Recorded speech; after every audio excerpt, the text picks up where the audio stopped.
जय हिंद सभी को। करते हैं अपनी क्लास स्टार्ट आज की।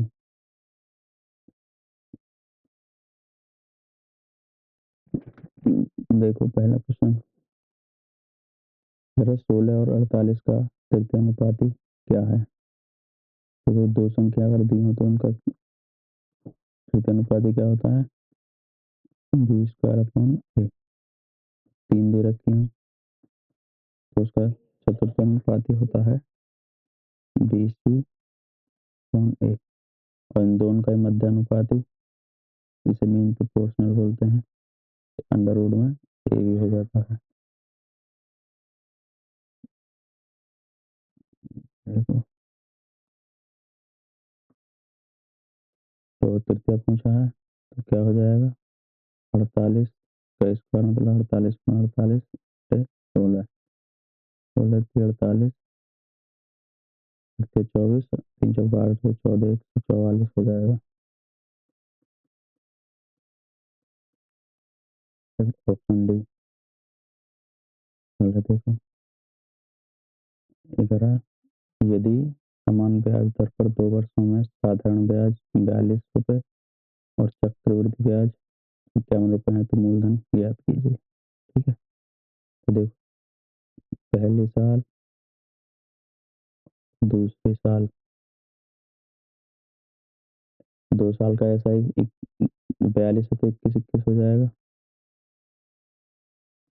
ठीक है, और ये जो 51 है तो 30, जो चक्रवृद्धि ब्याज मिला है वो कितना है? 9 मिला है यहाँ पे।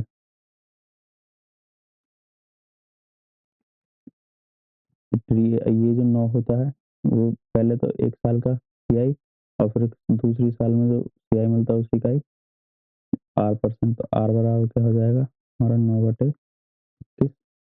3 से काट दो, 3/7। ये R की वैल्यू आ गई। परसेंटेज बनाने की जरूरत नहीं क्योंकि फ्रैक्शन में बनेगी, फिर फ्रैक्शन बनाना पड़ेगा इससे मूलधन। तो 2 साल का साधारण ब्याज चक्रवृद्धि ब्याज का फॉर्मूला होता है, इसे बोलते हैं D2।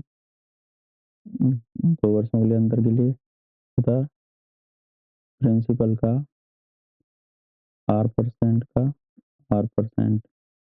ठीक है, देखो, अब ये R जो निकली है ये फ्रैक्शन में इसे परसेंट बनाएंगे, फिर फ्रैक्शन बनानी पड़ेगी इससे, तो ये नहीं रख देंगे। तो अंतर कितना है इसका? 9 बराबर, ये P हमें चाहिए। R% की फ्रैक्शन कितनी है? 3/7। तो दूसरे की भी 3/7। 3 से कितनी बार जाएगा? 3 बार। ये 3 से ये 3 कट जाएगा, तो P बराबर क्या आ जाएगा यहाँ पे? 7/49 में इधर जाएगा तो गुणा में आ जाएगी। तो ये क्या हो जाएगा हमारा? प्रिंसिपल। अगला देखो, ग्राफ में सबसे बड़ी 4 अंकों की संख्या ज्ञात कीजिए जिसे 15, 20, सॉरी 25, 40 और 75 से पूर्णतः विभाज्य हो। देखो, कोई चीज 40 से विभाज्य है तो 10 से है, तो जो 10 से होगी तो लास्ट में 0 होना चाहिए, दोनों कट गए। ठीक है, और अब जैसे 25 से 25 से जो विभाज्य होती है संख्या उसके लास्ट टू डिजिट करते हैं 25 से। ठीक है, देखो ये 60 है, 60 तो कटेगा नहीं, बचाइए, यही क्या हो जाएगा अपने? ये इसमें 2 जीरो तो 100, 100 25 से कट जाएगा। बाकी 15 से देख लो, 8 से भी लास्ट तीन तीन संख्याएं कट जाएंगी, तीनों अंक। तो ये क्या हो जाएगा अपना? आंसर हो जाएगा। बाकी डिवाइड करके भी देख सकते हैं। अगला देखो, जरा गोपाल, अक्षय और अतुल का औसत वजन 40 किलोग्राम है। यदि गोपाल और अक्षय का औसत वजन 40 किलोग्राम है और अक्षय और अतुल का औसत वजन 45 किलोग्राम है तो अक्षय का वजन ज्ञात कीजिए। तो इन तीनों को कितना दिया है? 40। तो तीनों का सम कितना आ जाएगा? औसत तो 3 से गुणा कर देंगे, 3 6 18 का 8, यहाँ से ले 3 चौक 12 13, 138।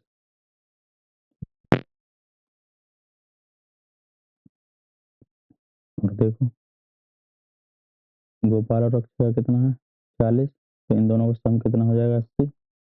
अक्षय और अतुल का औसत 45, तो इनका सम कितना हो जाएगा सॉरी 90। टोटल कितना हो गया 170। अब देखो इसमें हमने एक बार गोपाल लिया और अक्षय लिया और अक्षय और अतुल लिया, तो इन जो चारों का योग कितना है 180 170 पर। तो इसमें अक्षय क्या बार आ गया 2 बार। अब ये जो हमने 3 लिए इसमें तीनों चीज एक बार आई हैं, तो इसलिए क्या करेंगे इसको इसमें से घटा देंगे, तो जो एक अक्षय जो ज्यादा लिया उसका वजन निकल जाएगा 138। 140 घटाएंगे 30 बचेगा 2, तो ये 32 बच जाएगा। ऑप्शन हो जाएगा बी। अगला देखो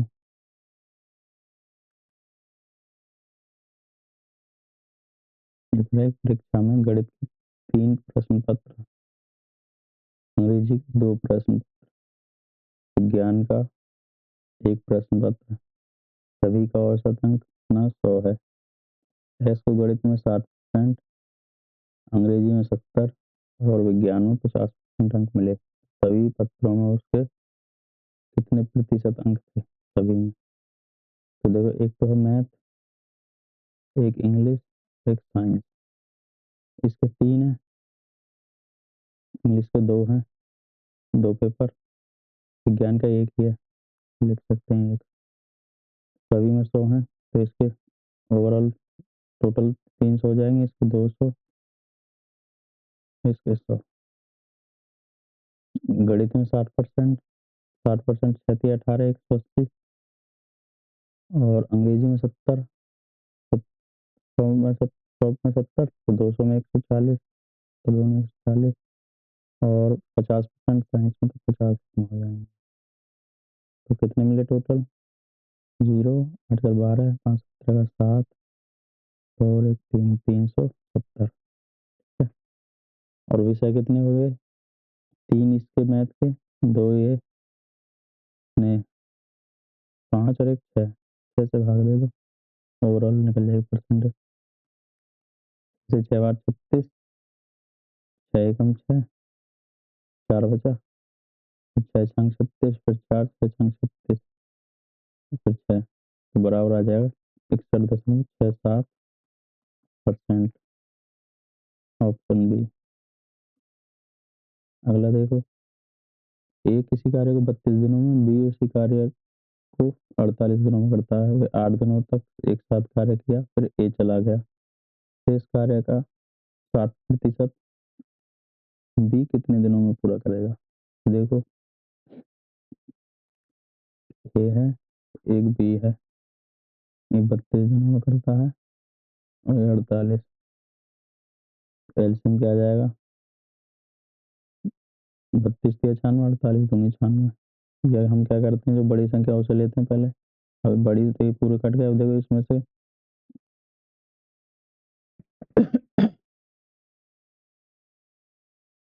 ये देखो 8 से कट जाएगा, 16 से कट जाएगा, अब 2 बचेगा, 3 है ना, तो 3 बचेगा तो 2 और ले लेंगे। 45 में 32 के 96, 45 में 96, ठीक है। ओवरऑल वर्क कितना आएगा 96 यूनिट। वे 8 दिनों तक एक साथ किया, 5 यूनिट हो गया दोनों को मिलकर एक दिन का, तो 8 दिन का कितना हो 40 यूनिट। बचा कितना 6, 56 यूनिट बचा। अब ये कह रहा है बी शेष कार्य कितने दिन में है, लेकिन कितना इसका 60%। पहले बी देखो कितना करेगा, 2 यूनिट करेगा एक दिन में, 60% करना है। 60% की वैल्यू क्या हो जाएगी फ्रैक्शन 3/5, 3/5। देखो 2 से 28, 28 से 84/5, 17 से कम आएगा, 16 पंजे 80 हो गए, 4/5, 16 सही 4/5 आ जाएगा। कितने दिनों में करेगा वो शेष कार्य।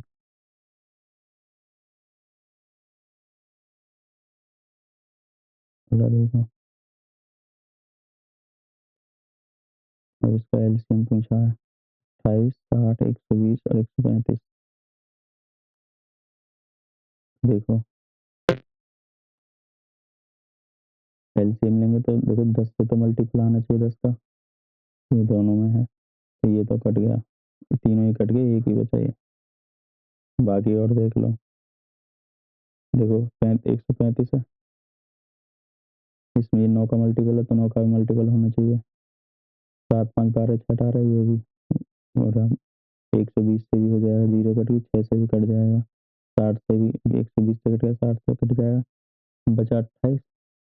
तो दो 4 से होता है 28, 4 से 2 डिजिट करने चाहिए लास्ट को, वो कट गए। और 7 से काट के देख लो, तो 7 एवं 7, ये 7 कट गया, 56 भी कट रहा है, यही क्या हो जाएगा, ऑप्शन हो जाएगा हमारा। देखो दिख रहा, कोई एक बेईमान दुकानदार अपने सामान को क्रय मूल्य पर बेचने का वादा करता है, हालांकि वह एक ऐसे वजन का उपयोग करता है जिसका वास्तविक वजन उस पर लिखे वजन का वजन से 40% कम है, तो उसका लाभ प्रतिशत ज्ञात कीजिए। ठीक है, 40% कम होने का मतलब क्या है, वो 54% पे दे रहा है।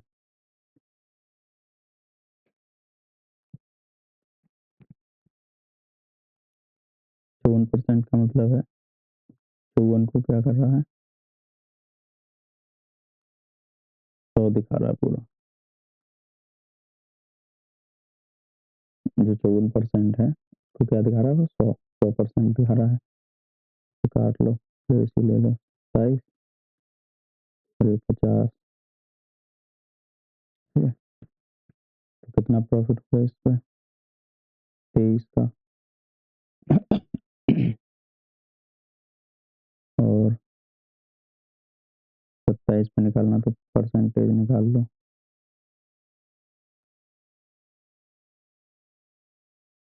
तो 23 बटे 27 गुणा 100, तो 2300 बटे 27,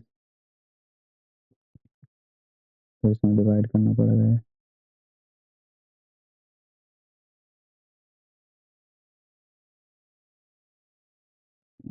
2300 तो 27,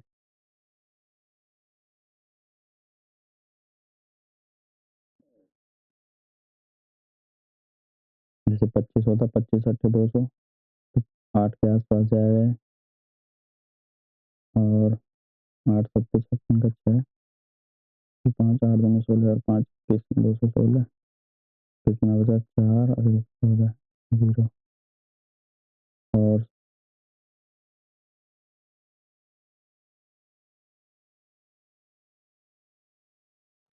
27 पंजे 135, 135। अब ये तब बचा 5, तो इसकी सही फ्रैक्शन बना देंगे।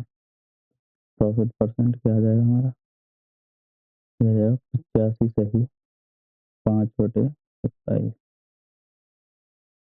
5 सत्ते 35, 5 दूनी 10 3 13, तो इतना प्रॉफिट हुआ। तो हो जाएगा अपना ऑप्शन सी। अगला देखो, दो संख्याएं 4:9 के अनुपात में हैं, यदि उनके बीच मध्य अनुपाती 24 है, तो उन संख्याओं के बीच धनात्मक अंतर ज्ञात कीजिए। तो दो संख्या हैं, एक 4x हो जाएगी, एक 9x हो जाएगी। तो दो संख्या को मध्य अनुपाती बताया था मैंने, क्या होता है अंडर रूट में दोनों का गुणनफल 4x इंटू 9x, ये कितना दे रखा है 24। ठीक है, देखो 4 का तो 2 बार आएगा, x हो जाएगा x और x का एक्स स्क्वायर, तो x आ जाएगा, और 3 बराबर 24। 3 दूनी 6, 6 से क्या बार है 4 बार, तो x बराबर आ गया 4। ठीक है, तो इनका धनात्मक अंतर पूछा है, तो 5 और 4, 5 और 9 का क्या हो जाएगा 5x, और x की वैल्यू 4 है, तो इसकी वैल्यू क्या आ जाएगी 5 चौक 20। ये क्या हो जाएगा हमारा धनात्मक अंतर, ऑप्शन ए। अगला देखो, अगर दो शंकु की ऊंचाइयों का अनुपात 4/3 है और उनके आधारों की त्रिज्याओं का अनुपात 1:2 है, उनके आयतनों का अनुपात ज्ञात कीजिए। देखो जो शंकु होता है हमारे पास का आयतन,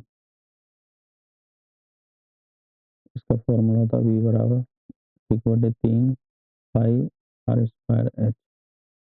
तो देखो ये तो कांस्टेंट है, V जो होता है वो समानुपाती होता है आर स्क्वायर के एच के, ठीक है।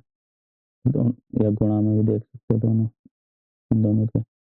ऐसे ही अब देखो हमारे पास एक तो एच दिया है, एच का रेशियो क्या है 4:3 और आर का 1:2। वॉल्यूम चाहिए, देखो एच तो है सीधा, लेकिन हम आर स्क्वायर देते हैं, आर स्क्वायर कर लो ऐसे ही। तो कितना आ जाएगा 1:4। वॉल्यूम का अनुपात चाहिए, तो वॉल्यूम क्या हो जाएगा, इसकी गुणा करनी इन दोनों की।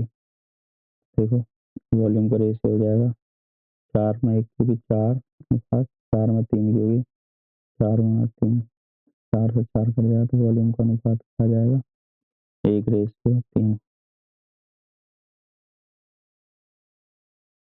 ऑप्शन हो जाएगा अपना ए। चलो देखो, अगर एक आदमी कोलकाता से अहमदाबाद 9 किलोमीटर प्रति घंटे की गति से जाता है, उसी मार्ग में 18 किलोमीटर प्रति घंटे की गति से वापस आता है, उसकी पूरी यात्रा की औसत गति क्या है किलोमीटर प्रति घंटे में? औसत गति क्या होती है? औसत गति का फॉर्मूला होता है कुल दूरी बटे कुल समय। दूरी आने जाने में तो लगा है, तो ये औसत गति का फॉर्मूला है। तो देखो, तो ये 9 से गया है और 18 से आया है, तो हम दूरी मान लेते हैं इन दोनों का एलसीएम ले लेते हैं। दूरी क्या हो जाएगा 18 एक तरफ की, लेकिन कुल दूरी लेनी है तो दूरी कितनी हो जाएगी 36। टाइम पूछा है, टोटल दूरी 36 पे टाइम निकालेंगे, तो पहले जो 18 थी वो 9 से चली तो 2 घंटे लगे। दोबारा में जो उधर से आया 18 किलोमीटर फिर आया 18 से, तो 1 घंटा लगेगा।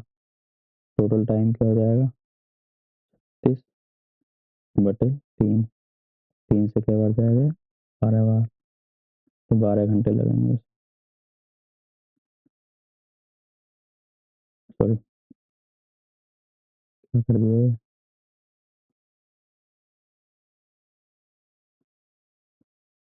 18 दूरी मानी थी,